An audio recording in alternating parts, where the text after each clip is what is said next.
Okay, guys, welcome back. So England have actually put in a good performance. Yeah, much better this weekend. Much better this weekend. Absolutely, and we can talk about that first this time. We talked about England last time because that was a rubbish game. Yeah. But we'll talk about them first, and then we'll talk about the other good game, which in your opinion was? Scotland, New Zealand. Correct. Scotland, New Zealand. And then we'll talk about the B teams that Ireland and Wales played, and if anything can be gained from those games. Yeah. But first of all, straight in then. England, Australia, 5th win in a row. What were your thoughts there? I thought it was a great game. I think Australia can feel a little bit hard done by for some of the decisions that were made. Yeah.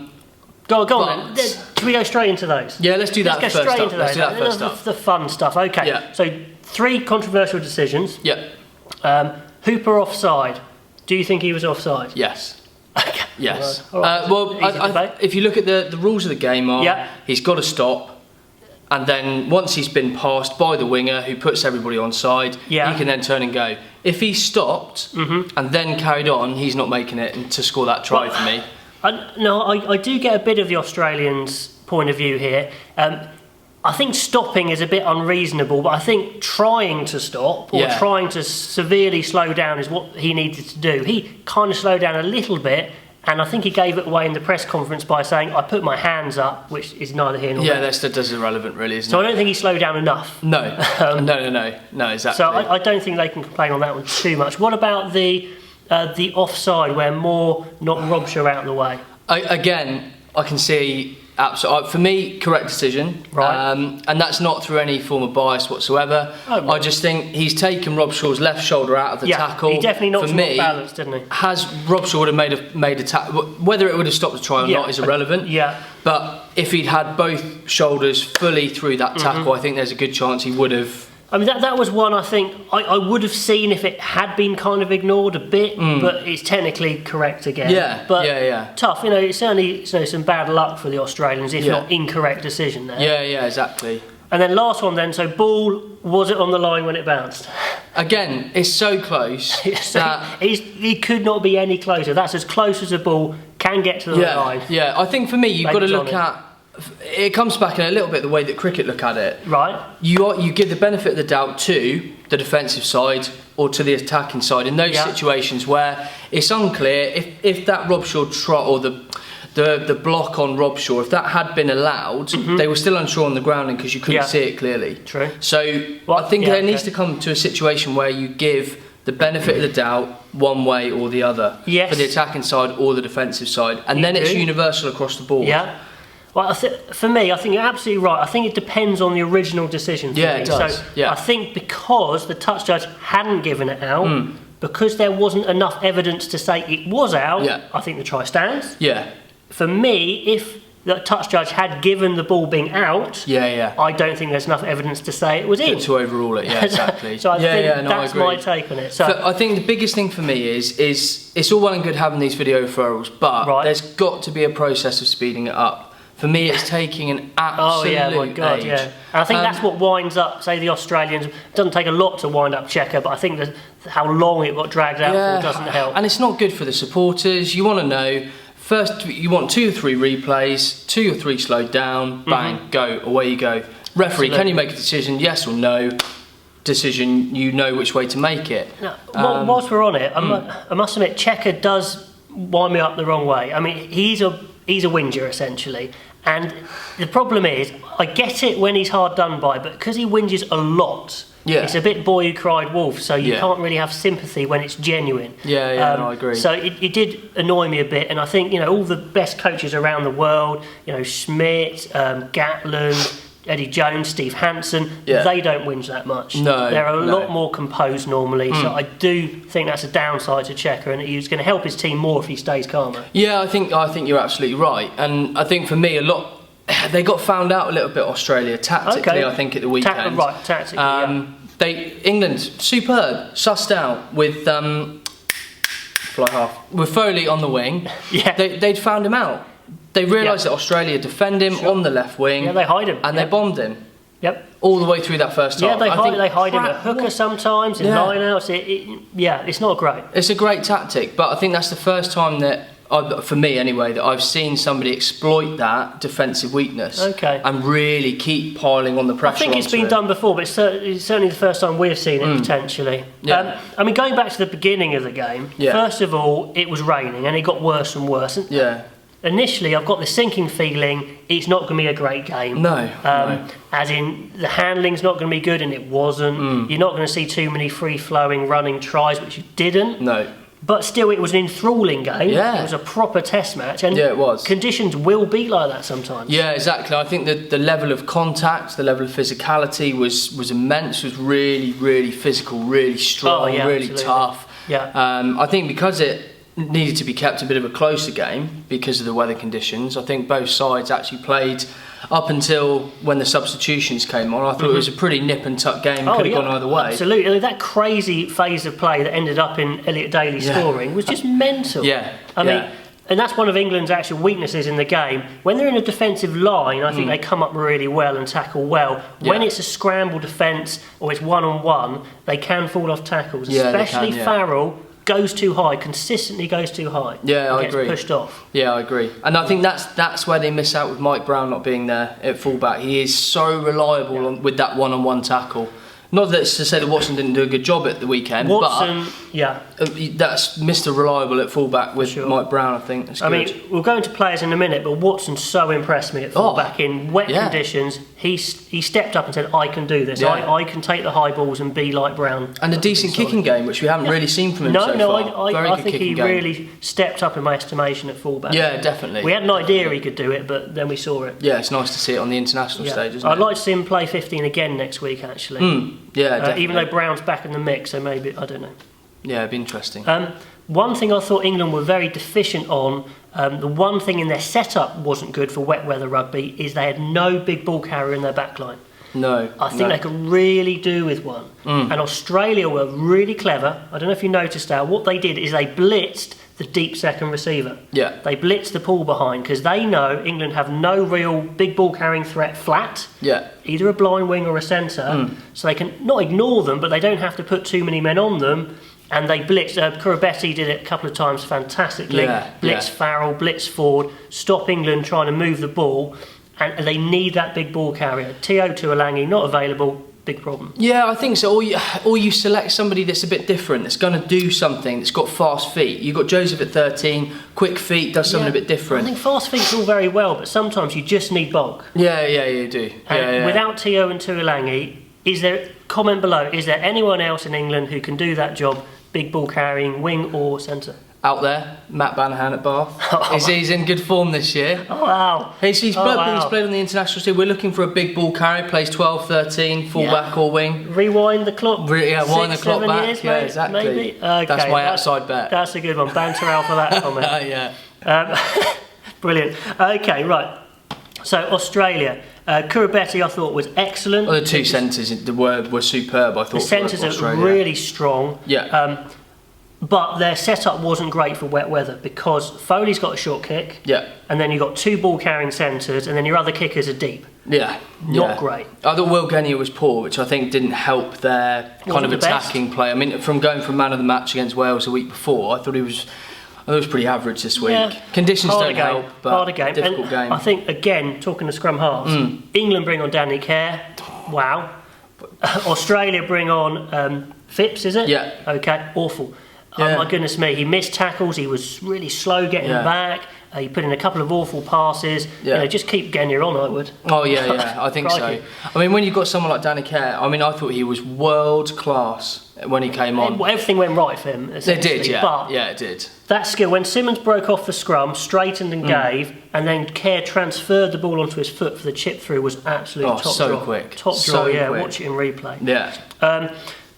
I think Hooper's class, even though he gave away a lot of penalties, he's absolute class. For me, they're missing Pocock. And I know he's away for the year, but having those two, either 6 and 7 or 7 and 8, makes such a difference for them. And they look a much better side because of when they've got those two available. I like McMahon. He's going, I think, to Japan, which is a big problem. I hope he comes back for the World Cup. Yeah. If you get him, Pocock and Hooper in the back row, that's high quality. Yeah, I think so. I think they're just missing. They look to be missing a little bit of experience. Yeah, maybe. Flow's not there, remember, as well. Yeah, Horwell's now gone and played at Harlequins. Moore's on the bench. Yeah, I just think they're missing a bit of experience in that pack. I hadn't thought of that. Yeah, maybe. England certainly up front was, Australia gave as good as they got, but England were a bit bulkier, a bit beefier, just got over the gain line again and again and again. Yeah. So go on, let's go through the England team quickly.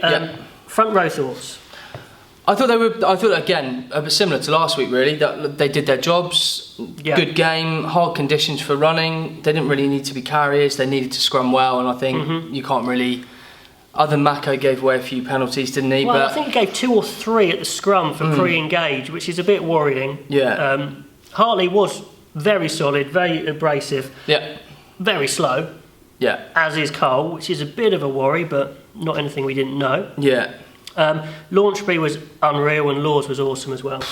Second row options for England at the moment are immense, aren't they? From those first 2 games, you'd say Launchbury and Laws are number 1 and 2 now. I would say so, yeah. Comment below. I think Atoje has hopefully got a bit of a kick up the arse there. Fingers crossed. To really go for it. Yeah. He did a couple of silly things. Atoje is very good and athletic, but he still does some silly things. Yeah, he does. Yeah, and Courtney Laws seems to have taken that aspect out of his game again, because he was the penalty penalty conceder a few years ago. And now, wow, what a turnaround! Amazing, yeah. Robshaw was awesome until he gave away 2 ridiculous penalties that he never does. No. Absolutely crazy.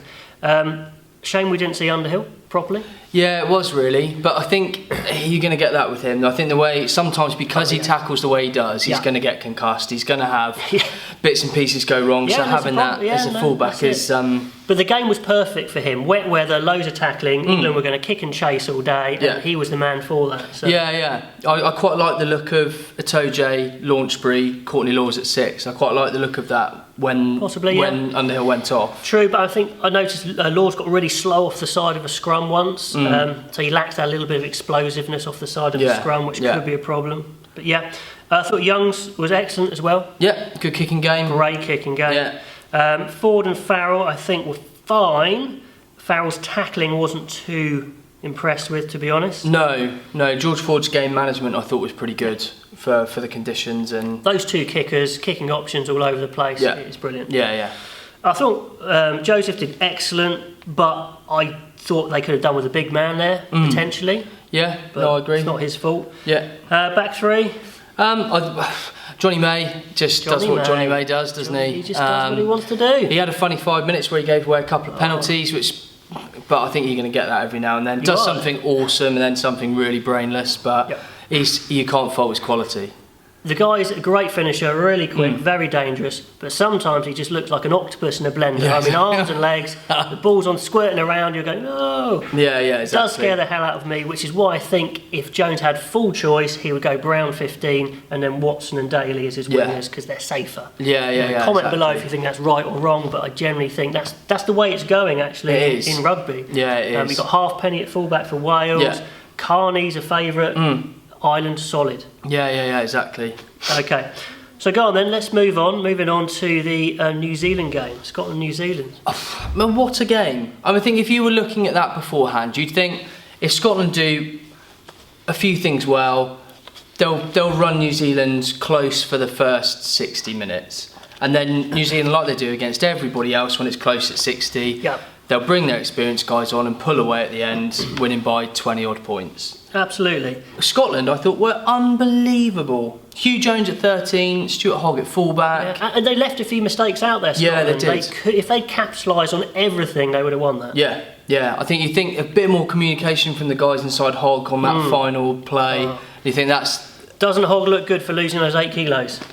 Amazing. So quick. For me, Hugh Jones is the catalyst in that side at the moment. He's a classy boy. He's a big lad as well. He's a big lad as well now, Everything seems to be going through that channel, that 13 channel, and they're looking strong because of it. Johnny Gray looks class.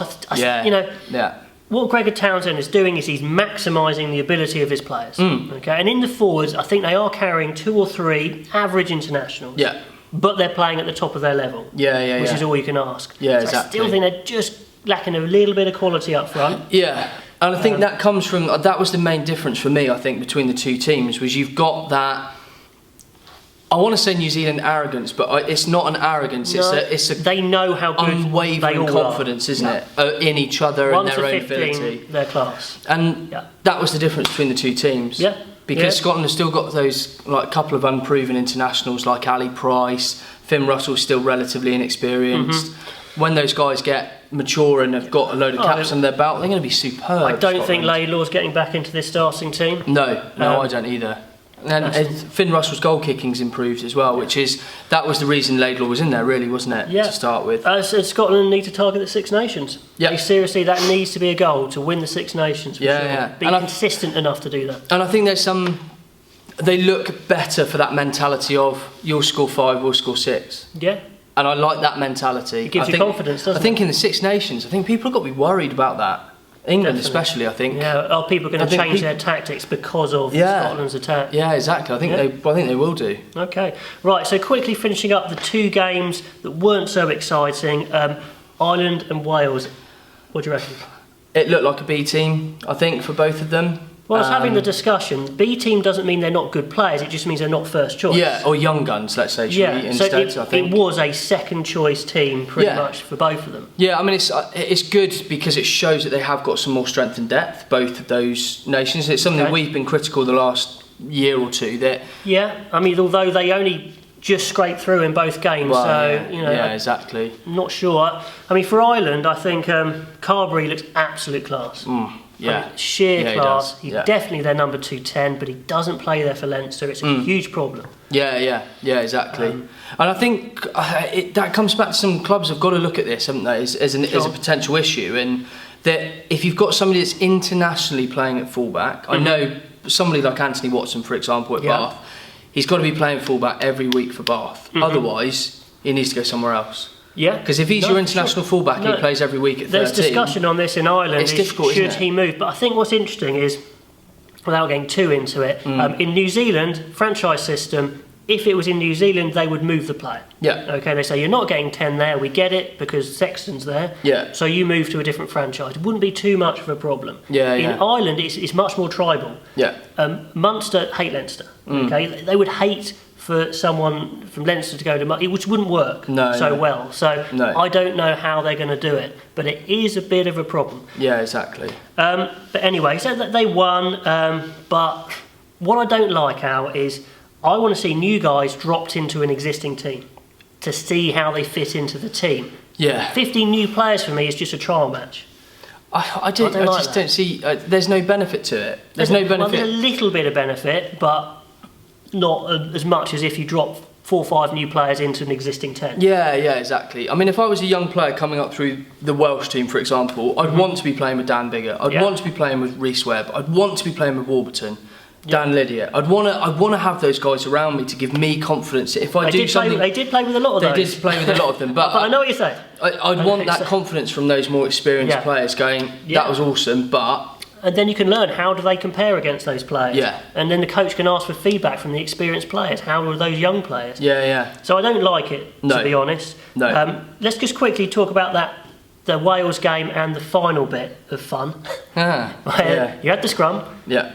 Georgia were probably going to win a penalty, if not a penalty try. Yeah. Maybe, probably. I mean, they were dominant in the scrum, though, weren't they? And they were down a man, Wales. Yeah, it's a potential option. What do you think went on there?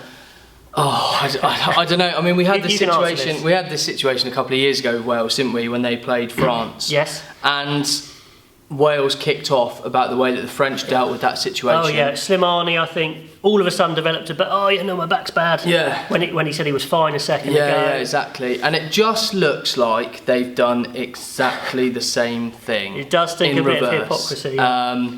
Which I think is not really within. It's not really in the spirit of the game, it's not. The thing is, I was thinking to myself, would I do the same thing as a coach? Maybe I would.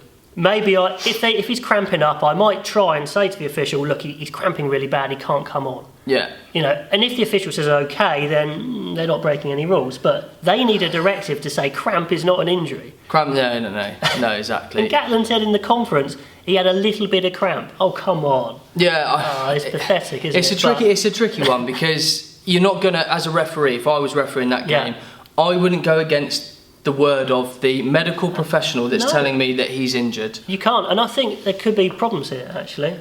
Especially if he came off as a replacement, not an injury, and then all of a sudden they decide it is an injury because they don't want him back on. Yeah. I bet you he would have come on if it was in Wales' interest and given it a go. Yeah, but I think it goes against that mentality. You've played 15, you've changed 15 for that game for a reason. Yeah. That you're almost saying that result doesn't necessarily matter. Obviously it does because it's an international game. Yeah. But you're almost saying, we're not that bothered about this result. We're here to test new players. If that's the case, it doesn't matter. Yeah.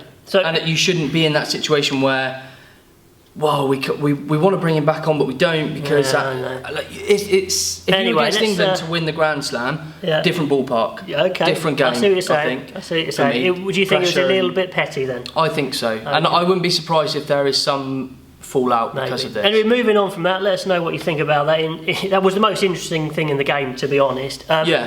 Did anyone stand out apart from the guys we know are good, like Webb and Williams? I don't know. Please comment below if we missed someone who's clearly going to get into that Wales team, but I'm not so sure. I'm not sure of the benefit of it, apart from giving the first team a rest for next week. Yeah. Anyway, on a side note, in terms of Six Nations, do Georgia deserve to get their call up? Sorry. Go, explain. Why? No. Why? Georgia are awesome, okay? I love their attitude. They're committed to rugby. Their coach, Milton Haig, is fantastic. They've got a great set piece, a great line out, really strong, but they're nowhere near. They're probably similar-ish to Italy. I think Italy would win, to be honest. Okay. So no, I think they've done themselves proud. Yeah. But they needed to beat Wales. Yeah, and beat them fairly well and show they could play a bit more rugby. I think. So I don't think they're ready. I would love to see, however, a little series against Italy and Georgia. Yeah, little three match. Give us a definitive. Yeah, a little 3-match series home and away. I'm a big fan of Georgia. Like them a lot.